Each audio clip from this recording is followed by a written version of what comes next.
সামান্য গ্যাসের দাম বাড়াতে কালো শাড়ি পরে হাতে হাতা খুন্তি কড়া নিয়ে কাঠের উনুন নিয়ে কলকাতার রাজপথে হাঁটছিল, সামান্য একটা গ্যাস কিনতে পারছিল না 1000 টাকা দিয়ে। এখন নাকি তারাই বলছে আমরা সোনা কেন কিনবো না, এখন তারা সোনা কিনতে যাচ্ছে।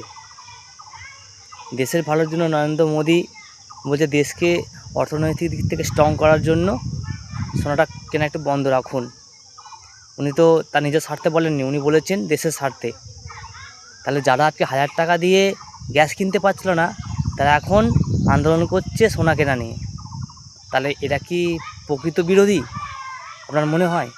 আজকে যেসব উন্নতিগুলো হচ্ছে সেসব নিয়ে এদেরকে আপনি রাস্তা দেখতে পাবেন না, এটা বাস্তব।